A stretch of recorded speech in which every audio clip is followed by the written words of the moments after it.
further ado, our next speakers are FuturLab, and they are showing you Velocity 2X.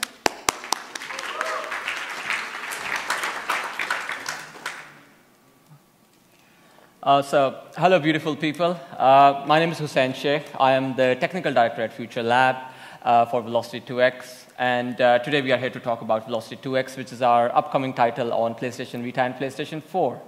We'd actually like to talk to you guys about how we took a game, Velocity, which was originally on minis, and how we actually changed it into something that will be actually desirable on PlayStation 4. There's a big leap between PlayStation minis and PlayStation 4, and how we went about taking the game from minis to the PlayStation 4. I'm also really excited because I'm joined here today with two amazing people, my best friends and partners, James Marston and Kirsty Rigdon. James is the games director for Velocity, and Kirsty is the design director for Velocity. Before I continue, can I have a show of hands? How many people over here actually know of Velocity? Sweet. And sweet, 2 hands, that's awesome. And how many of you have actually played Velocity? Now, you guys, all of you guys, you have amazing taste in gaming. For the rest of you, don't worry, we'll try to develop that taste today. Now, before we start with the presentation, a little bit of history of Velocity. So Velocity was released by FuturLab. FuturLab is we are an indie studio of size of 10 based in Brighton, and we released Velocity on PlayStation Minis in May 2012. It got really good critical acclaim, and we moved on to creating Velocity Ultra, which was an HD remake of the Minis version on PlayStation Vita. And here is Velocity Ultra.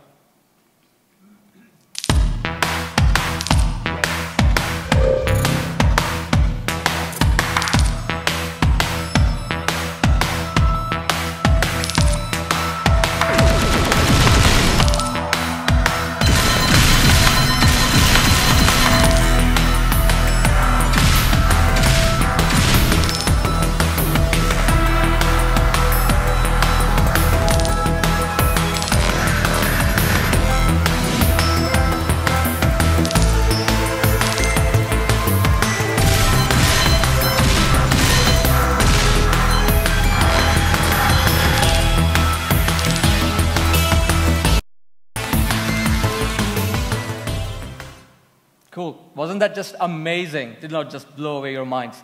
So Velocity did really well in terms of its design and stuff. And I'm going to now hand over to James Marston to actually talk about some of the design challenges that we faced on Velocity. James. Hi, everyone. So I'm going to talk about how we've approached the design for the sequel. I'm going to start with the essentials. So the real strength of Velocity is the gameplay variety of the mechanics and the way that we combine those mechanics in interesting ways. Depending on what type of level you're playing. So we have 3 different types of levels, you might know, speed, combat, and exploration. And just as an example, if you're playing a speed level, you're holding boost the whole time, and you're using teleport to jump around the environment quickly to collect survivors to get that gold medal time. Whereas if you're playing a combat level, you're going to be using the boost control a lot less just to manage your speed, and you're going to be using teleport to get out of the way of enemy bullets and teleporting behind enemies to bomb them from behind and stuff like that. So considering that the gameplay variety is what makes Velocity strong, and the fact that we're making a sequel and people are going to expect a slightly larger game, we thought that what we can do is take the mechanics that we know work for a top-down game and apply them to a side-scrolling platformer. So that's what we've done. Sorry. That's right. Lost my track of it now. So yes, we're going for a shoot 'em up and a platformer, and we're taking a lot of the mechanics that worked really solidly in the first game and applying them to the platforming genre. We also looked at other aspects that we needed to improve on for the sequel. So visual appeal is obviously a huge part of going to PS4 and Vita. So Hussein's going to talk a bit about that soon. Yeah. We also spent a bit of time thinking about how we can improve the story, and a lot of people asked that we put some sort of story in there, but it wasn't particularly fleshed out, and people wanted to know to understand a bit more about the universe. So we've done that, and I'll talk about a bit about that in a minute. And then the music in Velocity was pretty popular. We worked with the Joris de Man, who is the Killzone composer, and so the music's great, but there's only 4 tracks from him. And they loop around pretty quick when you're playing the game, and it got a bit repetitive. So this time he's on staff, if you like, he's been working on it for about 6 months. much bigger soundtrack and should be a much fuller experience. So those are all the essentials. The most important thing, two genres together though, is getting the controls consistent, because if you're asking a player to control a ship with agility and then ask them to suddenly take control of a player on foot with different controls, that could be a real problem. So I'm just going to run through all of the things that we've taken from the top-down game and applied them to a platformer. So when you're in a ship, the screen is constantly scrolling, and that's basically your threat. You have to stay away from the bottom of the screen. If you get crushed, you die. That's kind of like the challenge in the game. In a side-scrolling platformer, you've got gravity, which presents that threat. You can fall, and you don't die time, and it's all about getting to the end quickly in velocity. In the top-down section, you've got boost, where you speed of the scroll, and so we've taken that across, and you've got sprint. So you run around at a pretty good pace, but if you hold R in the same way as you the character sprints really fast. You've got your basic primary weapon when you're in a ship, and we've taken that across to a rifle on foot. But the secondary weapon is actually the most fun to use. You can fling bombs in cardinal directions, north, east, south, and west. And that's really fun because you're limited to design interesting things for the player to do. We wanted to have a really cool secondary weapon. So we've got 360 shooting, which is completely independent of the character's movement. So we're using the dual sticks. You can run left and right, and using the right stick, 360 shooting, which is really fun. In the top down, you've got teleport, so you can pick a position on screen that's free and place teleport to it instantly, which is great fun. We can't really do exactly the same on a platformer, because the point of a platformer is you have to reach certain areas of the screen by jumping.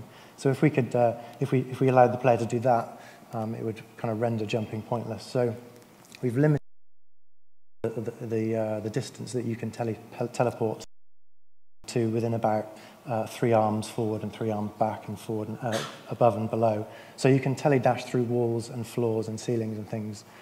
So Kai has just fallen down this shaft here and teledashed through the wall to avoid this red hazard at the bottom. In the top-down section, you've got telepods, where you can choose to drop them wherever you like, and they act like personal checkpoints then at any point. And that enables us to design interesting levels where levels have to be played in a certain way, one way, and then you teleport back and go a different route to unlock further aspects of the level.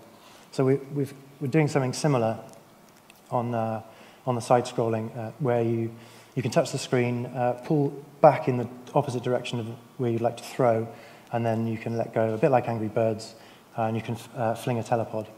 And you can teleport to that telepod at any point. So you can wait till it's landed, or you can teleport to it whilst it's in midair, which creates some really cool, interesting gameplay. So those are all the kind of main mechanics. But actually, the most important thing about Velocity is the agile controls. It's the ship is so responsive. We tuned it for months and months.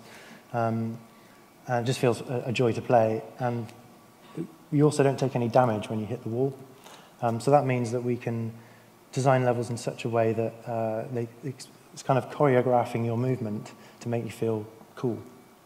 And we're doing exactly the same on the side-scrolling. We've tuned the jump and the running and just the turning mechanic. The speed and responsiveness of this player character is really going to stand out, I think, when you get it in your hands. We've got the games on showdown on the so that's how we've kind of addressed all of the controls for the side-scrolling stuff. And to talk a bit about the story now, and this villain that we've called the Vok. So part of fleshing out a deeper story and a more engaging story is having a good villain. So this guy, he belongs to a race called the Vok, and they are like 15-foot monsters that own and operate the part of the universe that you've arrived in after the first game. So we designed this guy, and we made him look cool and scary, and then we thought, yeah, that's fine, let's now make the game.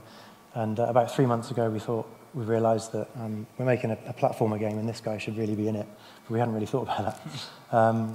And that became a bit of a grey area for a while because we wanted him to fit in with the mechanics of the game. We didn't just want you know, a shootout, a boring shootout between you and this player and this you know, evil force. And we didn't want to do melee either because melee is just a huge, it's just an avenue that we can't really go down given the scope that we've got. So we're a bit, you know, stuck for a while. And then I played Hotline Miami and was reminded in visceral, gory detail that repetitive action can be really fun and stays fun pretty much forever as long as there's a fatal consequence for getting something wrong. So if you don't slice someone's throat before they slice your throat, then it's game over. As we put the VOC in the game, and we gave him a force field, so he's invincible to your bullets. You can't shoot him. We also made him run faster than you. So as soon as he sees you, he runs at you. You're dead. So what you have to do is you have to run at him at the same time and teledash through him, and creating that warp disrupts his shield for a short time. So then you appear behind him and you can kind of shoot him in the back while his shield's down. And this VOC character progressively gets harder throughout the game, but it's a skill-based challenge that has that risk of potentially screwing it up and dying, which keeps it fresh, keeps it fun. So those are all basically the main mechanics we've got in the sequel. We do have bosses. We didn't have bosses in the first game. We got some cool bosses, but we're not going to talk about those today because we're going to hold something back for a bit later in the year.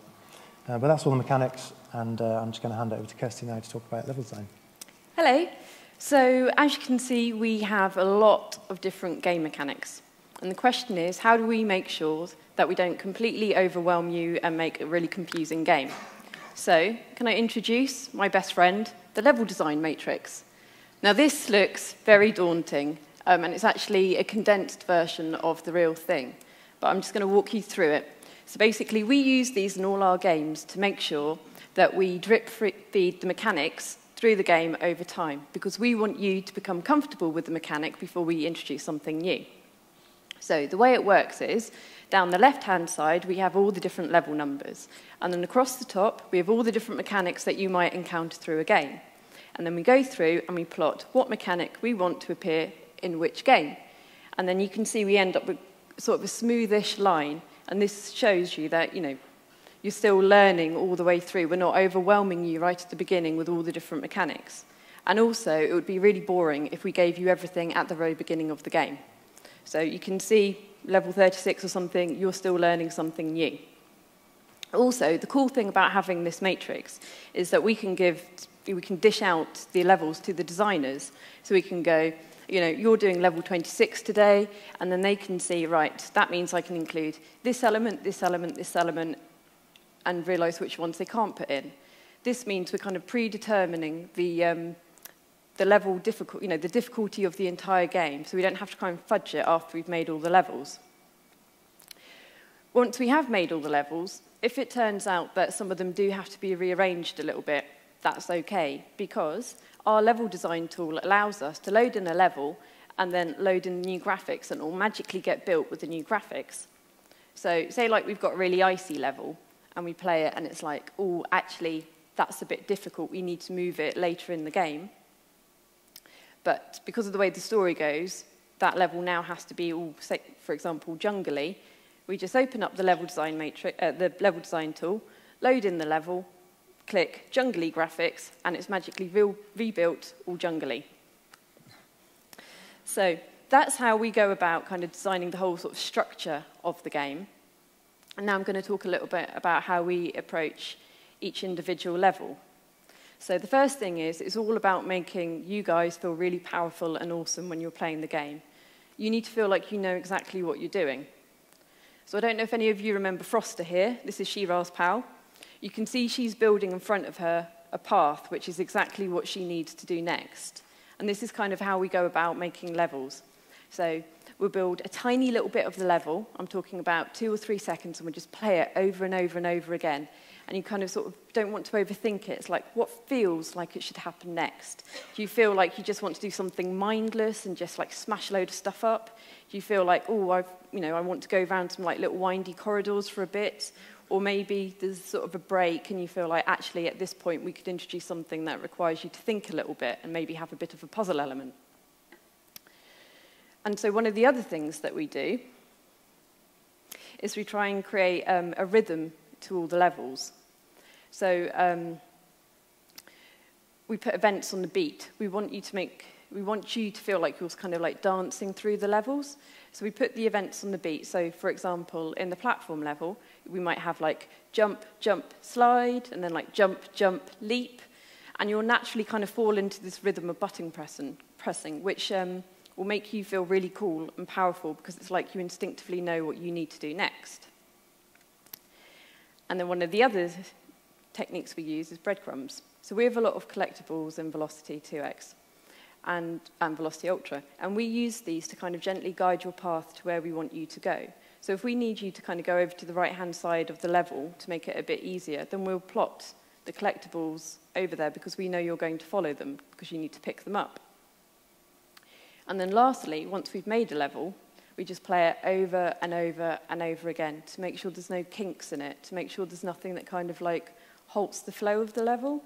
So quite often, we might have done something as a designer that we think is particularly cool or clever, and we're a bit pleased with ourselves that we've kind of like pushed the tool in a new way.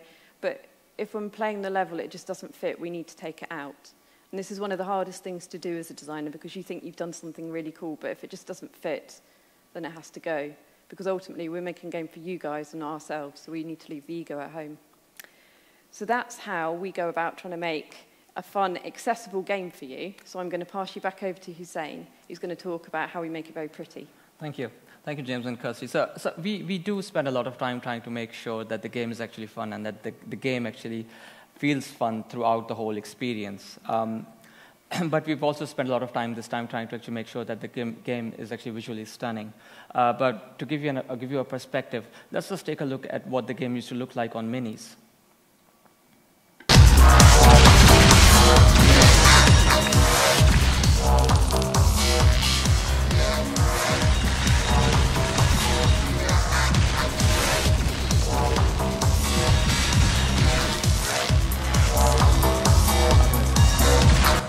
Cool. Sorry to cut that short. I think that gave you the idea. So if you look at that video, we were getting really good reviews from IGN and etc. We were getting reviews of 9 out of 10. But the only thing that people complained about was the visual feel of the game. Now, if I remember correctly, there's actually a story about it.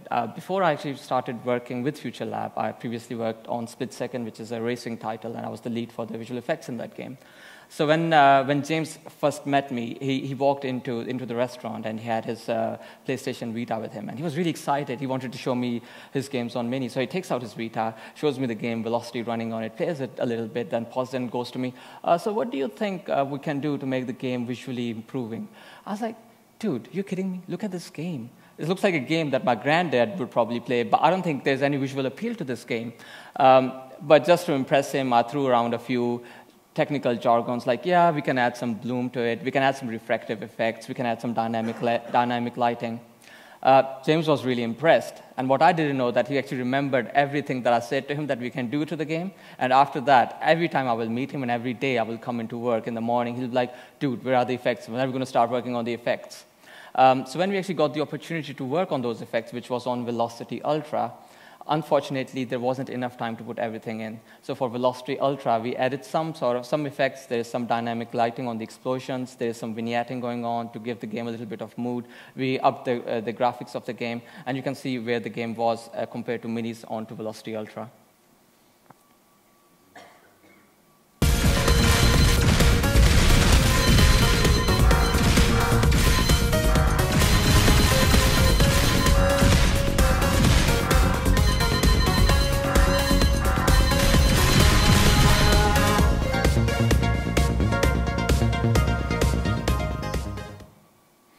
So as you can see from that video, we did improve the graphics a little bit, but we were still not where we wanted to be. So about 6 months ago, when we started working on Velocity 2X, we have actually rewritten our whole engine. And if there are any programmers in the audience, they know how hard it is to actually write an engine while you're actually developing a game on it. But without further ado, I'll show you guys Velocity 2X, which looks awesome.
guys, that is Velocity 2. Oh, sorry.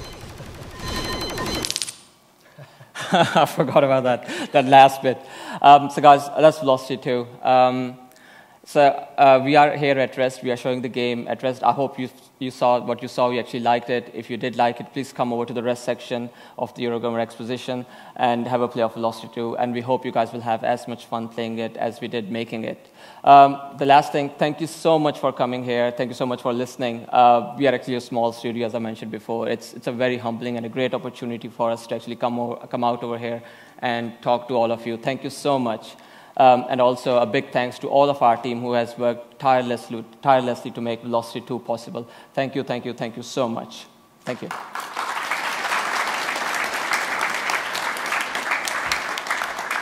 Thanks very much, guys. So yeah, if any of you have any questions for these guys, just stick your hand up. We have guys with microphones who will locate you. That's cool. Maybe keep your hands up just between questions, because then we can queue up questions for these guys. So here in the middle. Thanks. Hello, I'm doing a game design course in college, and I was wondering if you had an opinion on whether I should try doing a top-down or a 2D platformer for the first game that I make. I want to do one that will make me not the one that will look the best. Great question. Yeah. These on? Yeah. Do you want to answer? There you go. I would say do what excites you most. Yeah, ditto. Do what you feel that you're going to do the best job, and it doesn't matter what it looks like if you're trying to be a designer. You've got artists to make them look great and fantastic visual effects programmers.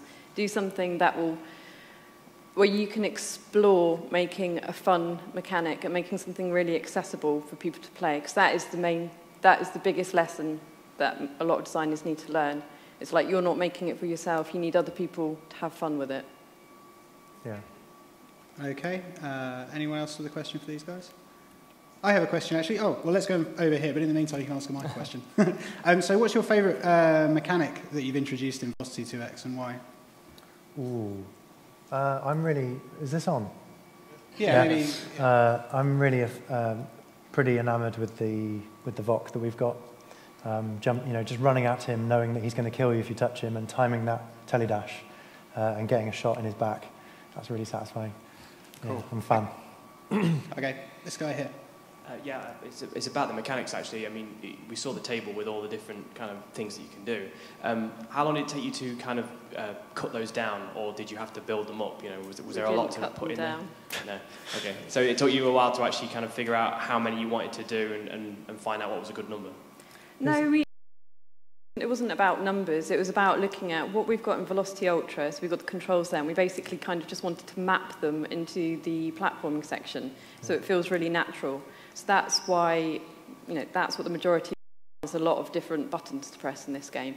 And it just naturally came about, and it was then just a case of trying to figure out, which order do we want to present them to the player. That's the most difficult part, because you want it to feel natural, but you want to make sure that they get some of the fun stuff up front.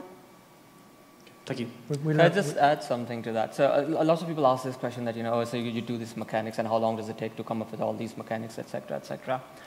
In all honesty, for Velocity 2X, the platforming section, myself and James, we did the mechanics over a week or maybe over a weekend.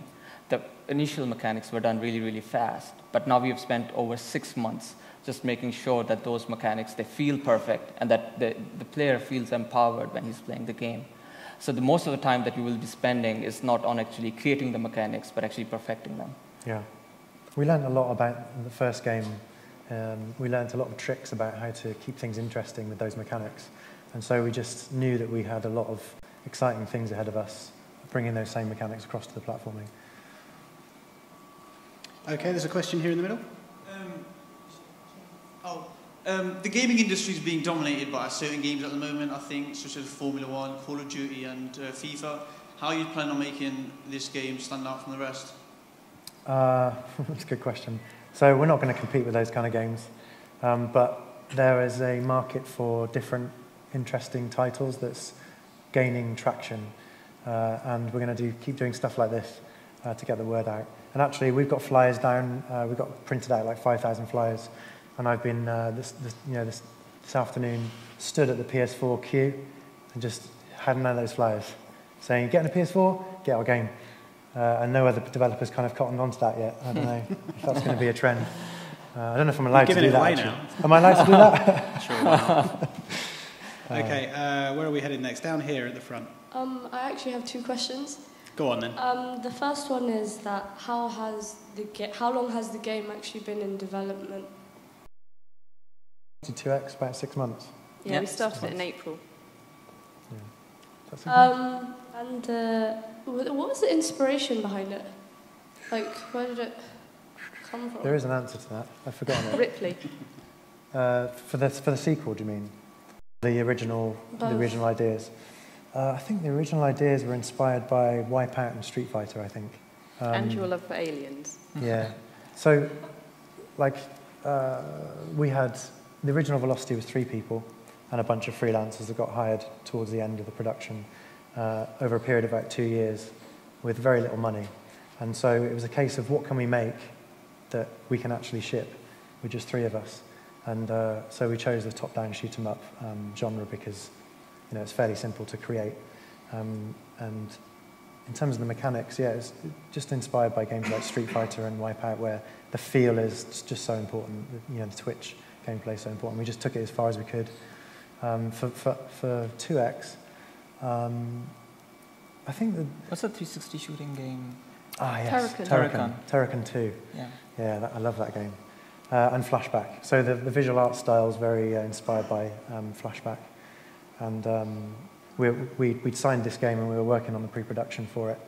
And we heard that Flashback was getting remade. Like, oh, my heart sank. And then we saw the screenshots, we thought, no, we're right. Okay, I think we've probably got time for one more.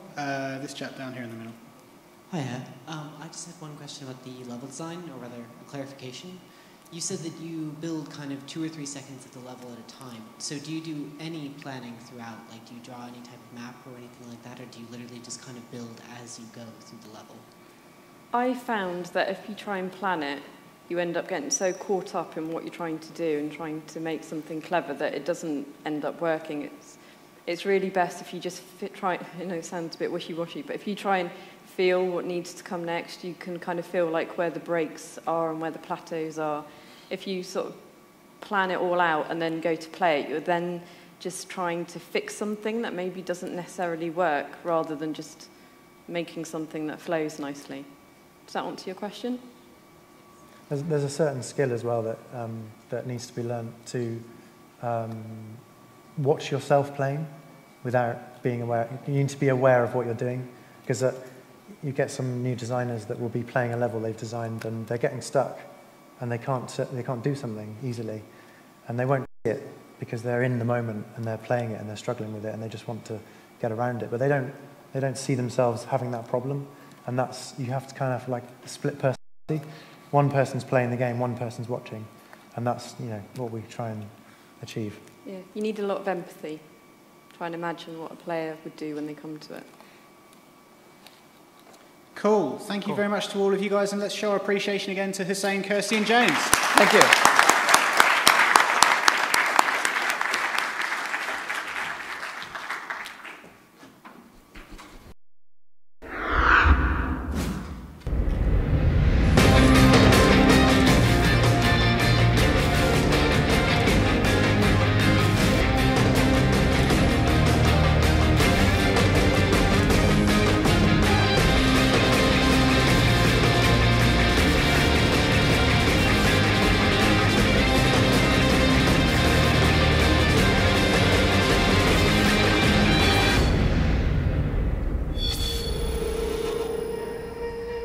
Beloved Empress dead, and everyone thinks you're the killer. But we know what really happened, don't we?